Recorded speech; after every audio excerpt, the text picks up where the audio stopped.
Salute Bharat. Salute ഭാരതിൽ ഇന്ന് നമ്മുടെ അതിഥി BJP വക്താവ് അഡ്വക്കേറ്റ് ജയസൂര്യനാണ്. സാർ നമസ്കാരം.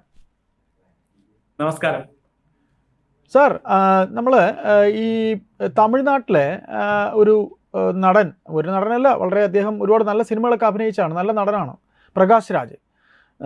സാറുമായിട്ട് തന്നെയാണ് നമ്മൾ ഒരിക്കൽ ഈ ധർമ്മസ്ഥല വിഷയവുമായി ബന്ധപ്പെട്ട് നമ്മൾ സംസാരിച്ചിട്ടുണ്ട്. സാർ, ഈ ധർമ്മസ്ഥലയിൽ ആ വിഷയം അവിടെ നിൽക്കട്ടെ, അദ്ദേഹം അതിനകത്ത് വളരെ മാസ്റ്റർ ബ്രെയിനായിട്ട് കലാപം ഉണ്ടാക്കത്തക്ക രീതിയിൽ ഇവിടുത്തെ മുഖ്യധാര മാധ്യമങ്ങളൊക്കെ ആ വാർത്തയുടെ പുറകെ പോയതൊക്കെ നമുക്ക് ഓർമ്മയുണ്ട്. അതിപ്പോൾ പൊളിഞ്ഞിരിക്കുകയാണ്, ആ കള്ളം പൊളിഞ്ഞിരിക്കുകയാണ് വാരണാസിയിലെ. സാർ, ഇപ്പോൾ അദ്ദേഹത്തിനെതിരെ വേറെ ഒരു വലിയൊരു അപരാധം, ഒരു കൊടും കൃത്യം അദ്ദേഹം നടത്തിയതായിട്ട് വാർത്ത വരുന്നുണ്ട്. സാർ, അത് എന്താണ്? ഞാൻ ആദ്യം പറഞ്ഞ കാര്യം നമ്മുടെ പ്രേക്ഷകർക്ക് ഒരുവിധപ്പെട്ടവർക്കൊക്കെ അറിയാം. ഈ രണ്ടാമത്തെ വിഷയം ദയവായി ഒന്ന് അങ്ങ് വിവരിക്കുക. എന്താണ് സാർ ഇദ്ദേഹവുമായി ബന്ധപ്പെട്ട് ഇപ്പോൾ കേൾക്കുന്ന പുതിയ അലിഗേഷൻ? ബാംഗ്ലൂരിലെ, കർണാടകത്തിലെ ബാംഗ്ലൂരിലെ 48-ാം നമ്പർ മജിസ്ട്രേറ്റ് കോടതി നടൻ പ്രകാശ് രാജിനെതിരെ ജാമ്യമില്ലാത്ത അറസ്റ്റ് വാറണ്ട് പുറപ്പെടുവിച്ച് കഴിഞ്ഞിരിക്കുന്നു. ഇതാണ് ഇപ്പോഴത്തെ വാർത്ത. പക്ഷെ ഈ വാർത്ത കേരളത്തിന്റെ അതിർത്തിയിലേക്ക് ഉള്ളിലേക്ക് അധികം വന്നിട്ടില്ല. അങ്ങനെയാണല്ലോ, പ്രകാശ് രാജിന് മോശമായിട്ടുള്ള ഒരു വാർത്തയും കേരളത്തിൽ അധികം വരില്ല. അതുകൊണ്ട് നമ്മൾ ഈ വിഷയം ചർച്ച ചെയ്യുമ്പോഴായിരിക്കും ഒരുപക്ഷെ കേരളം ഇത് മനസ്സിലാക്കുക.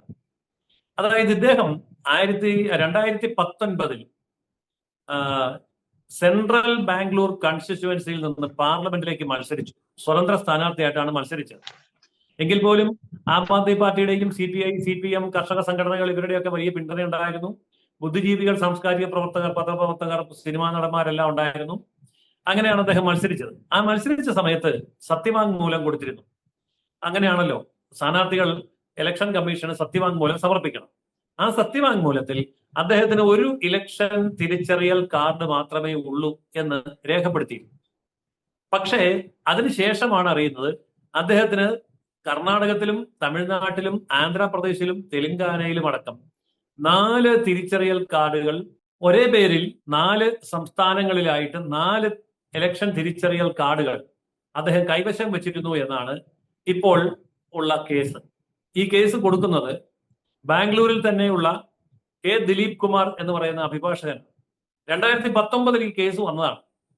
ഇതിപ്പോൾ 2026 എന്ന് പറയുമ്പോൾ ഏതാണ്ട് 7 വർഷമായി.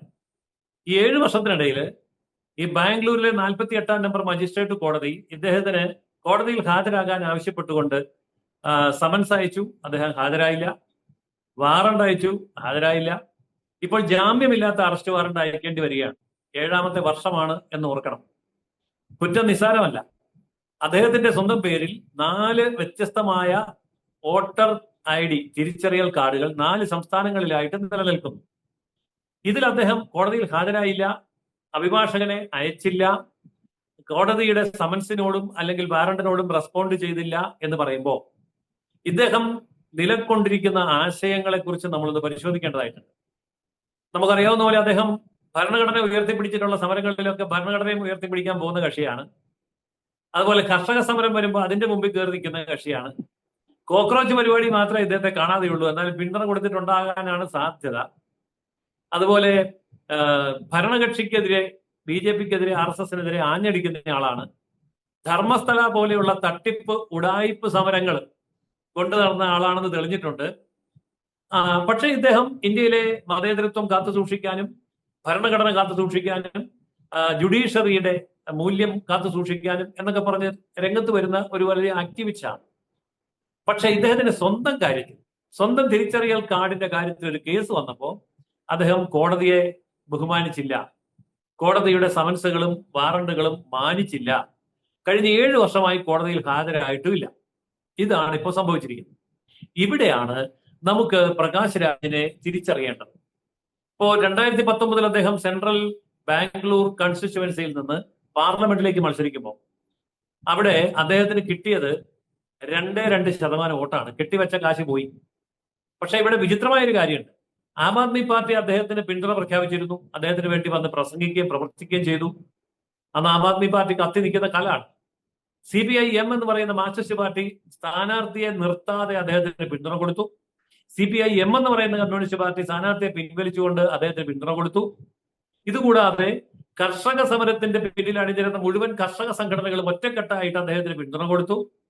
സാഹിത്യ സാംസ്കാരിക നായകന്മാരും പത്രപ്രവർത്തകരും ചലച്ചിത്ര പ്രവർത്തകരും അടക്കമുള്ള ബുദ്ധിജീവികളും അദ്ദേഹത്തിന് പിന്തുണ കൊടുത്തു. അങ്ങനെ രാജ്യവ്യാപകമായ വലിയ പിന്തുണയോടുകൂടി ബാംഗ്ലൂർ സെൻട്രലിൽ അദ്ദേഹം മത്സരിക്കുമ്പോൾ അദ്ദേഹത്തിന് കിട്ടിയ വോട്ട് കേവലം 2% BJP അവിടെ വൻ ഭൂരിപക്ഷത്തിൽ വിജയിച്ചു. അപ്പോൾ അദ്ദേഹത്തിന്റെ ജനപിന്തുണ എന്താണെന്ന് അപ്പോൾ തന്നെ വളരെ വ്യക്തമാണ്. മാത്രമല്ല പ്രകാശ് രാജിന്റെ പിന്നിൽ അണിഞ്ഞിരുന്നത് ആരൊക്കെയാണെന്നും വ്യക്തമാണ്. Aam Aadmi party, Marxist party, communist party, പിന്നെ കർഷക സംഘടനകൾ, പിന്നെ വ്യക്തികൾ, നേരത്തെ പറഞ്ഞ പോലെയുള്ള സാംസ്കാരിക സാഹിത്യ നായകന്മാർ. അപ്പോൾ ഇവരൊക്കെ പിന്തുണയ്ക്കുന്ന ഒരു വ്യക്തി ഇന്ത്യൻ കോടതിയെ 7 വർഷമായിട്ട് അപമാനിക്കുന്നു അല്ലെങ്കിൽ നെഗ്ലക്ട് ചെയ്യുന്നു എന്ന് പറയുമ്പോൾ ഇദ്ദേഹം പറയുന്ന ആശയങ്ങളും ഇദ്ദേഹത്തിന്റെ പ്രവൃത്തിയും തമ്മിൽ എങ്ങനെയാ ചേരുക? ഇദ്ദേഹം ഭരണഘടന ഉയർത്തിപ്പിടിക്കുന്ന ആളാണെങ്കിൽ ഭരണഘടനാനുസൃതമായിട്ട് അദ്ദേഹത്തിന് സമൻസും വാറണ്ടും അയച്ച കോടതിയിൽ അദ്ദേഹം നേരിട്ടോ അല്ലെങ്കിൽ അഭിഭാഷകൻ മുഖേനയോ ഹാജരാവേണ്ടതാണ്. അത് ചെയ്തിട്ടില്ല. അതുപോലെ തന്നെ നിയമത്തിന് മുന്നിൽ എനിക്കൊന്നും ഒളിക്കാനില്ല എന്ന് പറഞ്ഞുകൊണ്ട് അദ്ദേഹം 4 തിരിച്ചറിയൽ കാർഡ് ഇല്ല എന്ന് അദ്ദേഹം തെളിയിക്കേണ്ടതാണ്. അതും ചെയ്തിട്ടില്ല, ഒന്നും ചെയ്തിട്ടില്ല. പകരം എന്താ പറയുന്നത്? അദ്ദേഹം പറയുന്നത് ഇതാണ്, ഇതൊക്കെ രാഷ്ട്രീയ പ്രേരിതമാണ്, ദുരുപദിഷ്ടമാണ്, കെട്ടിച്ചമച്ച കേസാണ്. സാധാരണ രാഷ്ട്രീയക്കാർ പറയുന്ന മറുപടി മാത്രമാണ് പറയുന്നത്. ഏതായാലും പ്രകാശ് രാജ് എന്ന് പറയുന്ന വിഗ്രഹം ഇവിടെ തകർന്നു വീണിരിക്കുന്നു. അദ്ദേഹത്തിന്റെ പിന്നിൽ ദുരൂഹമായി എന്തെല്ലാമോ ഉണ്ട് എന്ന് സംശയിക്കേണ്ട സാഹചര്യവും എത്തിയിരിക്കുന്നു. കാരണം 4 സംസ്ഥാനങ്ങളിൽ തിരിച്ചറിയൽ കാർഡ് സൂക്ഷിച്ചുകൊണ്ട് അദ്ദേഹം പ്രവർത്തിക്കുന്നുവെങ്കിൽ ഇന്ത്യൻ ജനാധിപത്യത്തിനും ഇന്ത്യയിലെ ജുഡീഷ്യറിക്കും ഇന്ത്യയിലെ ഭരണഘടനയ്ക്കും വിരുദ്ധമായിട്ടുള്ള നിലപാടാണ് അദ്ദേഹം സ്വീകരിച്ചത് എന്ന് വളരെ വ്യക്തമാണ്. ആ നിലപാടിന് പിന്തുണ കൊടുക്കുന്ന പാർട്ടികളാണ് ആം ആദ്മി പാർട്ടിയും CPIയും CPIM എന്നുള്ളത് അതിനേക്കാൾ വ്യക്തമായി കഴിഞ്ഞിരിക്കുന്നു. ചുരുക്കി പറഞ്ഞാൽ രാജ്യവിരുദ്ധനായിട്ടുള്ള ഒരു വ്യക്തിയാണ് എന്ന് സ്വയം തെളിയിച്ചു കഴിഞ്ഞിരിക്കുകയാണ് പ്രകാശ് രാജ്. സർ, പ്രകാശ് രാജിനെ രാജ്യവിരുദ്ധനാണ് എന്ന് പറയുമ്പോൾ നമ്മളിപ്പോൾ സാമൂഹ്യ മാധ്യമങ്ങളിലൂടെയൊക്കെ അറിയുന്ന രണ്ടാമതൊരു ഇൻസിഡൻ്റ് ആണ്. കാര്യം ധർമ്മസ്ഥലയിൽ അദ്ദേഹം ഉണ്ടാക്കിയത് ഒരു വല്ലാത്തൊരു ദുരൂഹത ഉളവാക്കുന്ന, അതായത് വല്ലാത്ത രീതിയിൽ പിന്നെ സ്പർദ്ധ ഉളവാക്കുന്ന, സമൂഹത്തിൽ വൻ വിപത്തുണ്ടാകുന്ന വിഷയങ്ങളാണ് അദ്ദേഹം ഉണ്ടാക്കി വെച്ചത്. സത്യത്തിൽ അതിപ്പോൾ പൊളിയുകയാണ്. ഇത് രണ്ടാമതൊരു വിഷയമാണ്. എന്താണ് സാർ അദ്ദേഹത്തിൻ്റെ മേൽ നടപടികളൊന്നും ഇതുവരെ ഉണ്ടായതായി വാർത്തയും നമ്മൾ അറിയുന്നില്ല. അതുകൂടെ പറഞ്ഞ് നമുക്ക് സംസാരം അവസാനിപ്പിക്കാം. അതായത് ഒരു കോടതിയിൽ ഇരിക്കുന്ന ഒരു വിഷയത്തെ സംബന്ധിച്ചിടത്തോളം കോടതിയുടെ തീരുമാനം വരുന്നത് വരെ മറ്റു നടപടികൾ എടുക്കാൻ സാധിക്കില്ല എന്നുള്ള ഒരു നിയമവശം ഉണ്ട്. ഇപ്പോൾ ഏതായാലും കോടതി ജാമ്യമില്ല അറസ്റ്റ് വാറണ്ട് പുറപ്പെടുവിച്ചിരിക്കുന്നു. മതിയായ ഗ്രൗണ്ട് അതിനുണ്ട്. കാരണം 4 തിരിച്ചറിയൽ കാർഡ്, കഴിഞ്ഞ 7 വർഷമായി തുടരുന്ന കേസ്, കോടതിയിൽ ഹാജരാകാതിരിക്കുന്ന അവസ്ഥ, ഇതൊക്കെ നിലവിലുള്ളപ്പോൾ ജാമ്യമില്ലാത്ത അറസ്റ്റ് വാറണ്ട് പുറപ്പെടുവിക്കേണ്ട ഗതികേടിലേക്ക് കോടതി എത്തി എന്ന് പറഞ്ഞാൽ അങ്ങേ അറ്റം എത്തി. ഇനിയിപ്പോൾ നിയമപരമായ നടപടിക്ക് അദ്ദേഹം വിധേയനായേ പറ്റൂ. ഒന്നുകിൽ അദ്ദേഹം തെളിയിക്കണം എനിക്ക് 4 തിരിച്ചറിയൽ കാർഡില്ല. ഈ 4 തിരിച്ചറിയൽ കാർഡ് ഉണ്ട് എന്നതിന്റെ രേഖ സഹിതമാണ് അഡ്വക്കേറ്റ് കെ ദിലീപ് കുമാർ എന്ന് പറയുന്ന വ്യക്തി ഇദ്ദേഹത്തിനെതിരെ പരാതി കൊടുത്തിരിക്കുന്നത്. അത് സ്വകാര്യ അന്യായമാണ് കൊടുത്തിരിക്കുന്നത്, ഊരിപ്പോകാനൊന്നും പറ്റില്ല.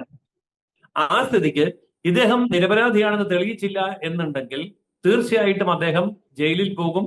ഇന്ത്യ വിരുദ്ധമായിട്ടുള്ള നിലപാട് സ്വീകരിച്ചു എന്നുള്ളത് പകൽ പോലെ വ്യക്തമാണ്. ഇതൊരു വലിയ സൂചനയാണ്. ഇന്ത്യക്കെതിരെ നടക്കുന്ന, ഭരണകൂടങ്ങൾക്കെതിരെ നടക്കുന്ന, ഭരണഘടനയ്ക്കെതിരെ നടക്കുന്ന വലിയ കലാപങ്ങൾക്ക് നേതൃത്വം കൊടുക്കുന്ന വ്യക്തികളുടെ യഥാർത്ഥത്തിലുള്ള ചിത്രം എന്താണെന്ന് നമുക്കിവിടെ കൃത്യമായി മനസ്സിലാവുകയാണ്. ധർമ്മസ്ഥല, അങ്ങ് പറഞ്ഞതുപോലെ ധർമ്മസ്ഥല എന്ന വിഷയം ആഴ്ചകളോളം മാസങ്ങളോളം കത്തിച്ച് നിർത്തിയതാണ് കേരളത്തിലും കർണാടകത്തിലും ഇന്ത്യയിലെമ്പാടും. ഏറ്റവും അവസാനം ഇത് വെറും സോപ്പ് കുമിള പോലെ പൊട്ടിപ്പോയി. അപ്പോൾ ഈ ഇദ്ദേഹത്തെ പോലെയുള്ള, പ്രകാശ് രാജിനെ പോലെയുള്ള ക്രെഡിബിലിറ്റി ഉണ്ടായിരുന്ന, ഉത്തരവാദിത്വം ഉണ്ട് എന്ന് തോന്നിപ്പിച്ച വ്യക്തികൾ രാജ്യവിരുദ്ധമായിട്ടുണ്ടാക്കുന്ന കലാപങ്ങൾക്ക് തിരികൊളുത്തുന്ന തരത്തിലുള്ള പ്രവർത്തനങ്ങൾ ചെയ്യുന്നത് നിയമത്തിന്റെ മുമ്പിൽ ചോദ്യം ചെയ്യപ്പെടുകയും ഇഴകീറി പരിശോധിക്കപ്പെടുകയും ചെയ്യുന്നതോടെ പ്രകാശ് രാജിന്റെ യുഗം അവസാനിക്കും എന്ന് തന്നെയാണ് ഞാൻ വിശ്വസിക്കുന്നത്. സാർ, ഇതിൽ ഒരു ചോദ്യം കൂടെ എനിക്ക് ചോദിക്കാനുണ്ട് സാർ. ഇത്രയും സപ്പോർട്ട് കൊടുത്ത വളരെ വളരെ വളരെ സംഘടനകളൊക്കെ ഉണ്ടല്ലോ. ഈ സംഘടനകൾ ആരെങ്കിലും എന്തെങ്കിലും ഇദ്ദേഹത്തിന് വേണ്ടി ഒരു സപ്പോർട്ടീവായിട്ടുള്ള വർത്തമാനമായിട്ട് വല്ലതും പുറത്ത് വന്നിട്ടുണ്ടോ? പ്രകാശ് രാജ് ഇതിൽ മറുപടി പറഞ്ഞിരിക്കുന്നത് താൻ ഇതിനൊക്കെ മറുപടി പറയും എന്നൊക്കെയാണ്. ഈ സപ്പോർട്ട് ചെയ്തവരാരെയും കാണുന്നില്ലല്ലോ. എല്ലാവരും വെളിച്ചത്തിൽ നിന്ന് ഇരുട്ടിലേക്ക് മറഞ്ഞോ ഒപ്പം നിന്നവരൊക്കെ? അതുകൂടെ ഒന്ന് പറയാമോ സാർ? അതാണ് നമുക്കിനിയിപ്പോൾ പരിശോധിക്കേണ്ട കാര്യം. അതിലിപ്പോ ആം ആദ്മി പാർട്ടി എന്ന് പറയുന്ന ഒരു പാർട്ടി തന്നെ ഏതാണ്ട് നാമാവശേഷമായിരിക്കുന്നു. അവർക്കിനി എഴുന്നേറ്റ് വന്ന് ഈ അദ്ദേഹത്തെ സപ്പോർട്ട് ചെയ്യാനുള്ള ത്രാണി പോലും ഇല്ല. കാരണം ഇപ്പോ ആം ആദ്മി പാർട്ടിയുടെ കേജ്രിവാൾ തന്നെ അകത്താണ്, ജാമ്യം എടുത്തൊക്കെയാണ് ഇടയ്ക്ക് പുറത്തിറങ്ങുന്നത്. CPIM എന്ന് പറയുന്ന പാർട്ടി കേവലം ഒരു സീറ്റും പിന്നെ തമിഴ്നാട്ടിൽ നിന്ന് ദാനം കിട്ടിയ 2 സീറ്റുമായിട്ടാണ് ഇപ്പൊ പാർലമെന്റിലുള്ളത്. CPI എന്ന ചിത്രത്തിൽ തന്നെ ഇല്ലാതായി. അതുകൊണ്ട് ഇദ്ദേഹത്തെ ഉയർത്തിപ്പിടിച്ചവരൊക്കെ ഇപ്പോ ഏതാണ്ട് അസ്തമിച്ച മട്ടിലാണ്. അതുകൊണ്ട് തന്നെ അവരുടെ ഭാഗത്തുനിന്ന് ഇനി പ്രതികരണങ്ങൾക്ക് വലിയ പ്രസക്തിയില്ല, പിന്തുണ ഇട്ട് കിട്ടാനും പോകുന്നില്ല. ഇനി അഥവാ പിന്തുണയ്ക്കാനാണ് അവർ ഉദ്ദേശിക്കുന്നത് എങ്കിൽ അവരും കൂടെ കൂട്ടുപ്രതിയായി ഇദ്ദേഹത്തിന്റെ കൂടെ ജയിലിൽ പോകേണ്ട ഗതികേടിലേക്ക് വരും എന്നുള്ള ഒരു ഭയവും അവരെ പിടികൂടുന്നുണ്ടാവും. നന്ദി. Thank you sir.